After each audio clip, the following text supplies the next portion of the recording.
Good morning, folks. This morning, Japan has joined Greece as a seismic uptick zone. We're starting today with stellarium to see what's visible where. If you're up at my hours, you can see Saturn and Mars in the pre-dawn sky. If you get out a bit closer to sunrise, you might catch Venus doing her morning star routine after being in evening splendor for months. If you're like most people, I know you prefer your dark skies to be in the evening time.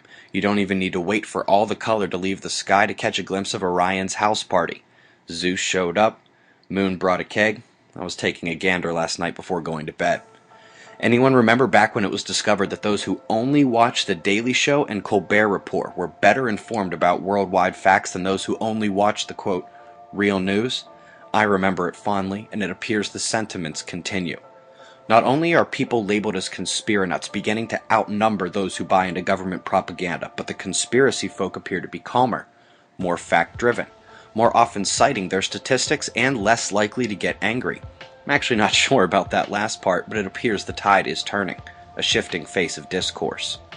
That's a pretty good segue into the climate. Please, Stephen, return my message, buddy. We all remember the excuse they used to give us about how fast the land warmed compared to the ocean. Well, unless you just showed up today, you know they've now flipped it around to say it's the ocean gaining the heat that should have been on land. It's their excuse for no global warming for over a decade.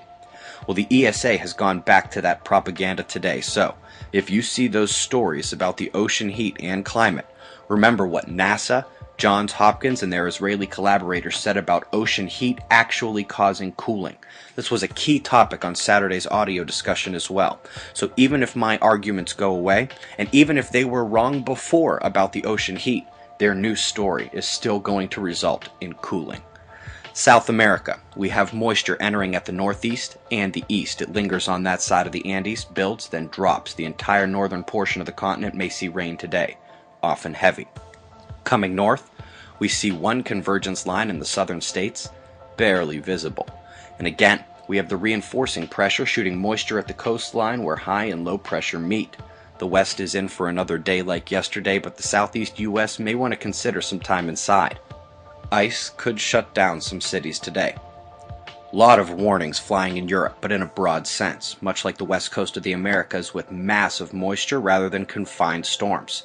Northern lows reinforcing the drive of a southern high, both shift air and moisture over the continent and causing widespread dump rather than convergence lines. Perhaps the top watch today is for the northwest Australian coastline. The wind and precipitable water revealed a strong pressure concentration of storm power there.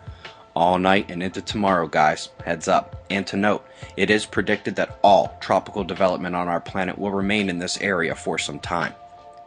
Yesterday afternoon, the sun began pop-locking and dropping it, starting with a tiny Earth-directed filament release, followed by a not-so-tiny CME on the limb resulting from an M-class solar flare. Last night you saw me tell you that the ejecta was heading this way, but this morning it appears NASA's endless spiral is just concentrating on that one limb eruption, ignoring the filament pop completely. Cactus update. Point goes to SO, as all of you should be able to see the bit of ejecta heading to the right. That means we do have a halo and there will be Earth impact, albeit small due to the size of the filament. Meanwhile, we appear to be catching a tremendously weak coronal hole stream. Remember, we look for a rise in speed after the density drops off. Both are kinda right now, and we have no instability to speak of.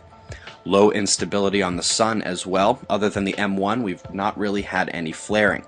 Departing groups carrying the magnetic connection between Earth and Sun just behind the spots themselves.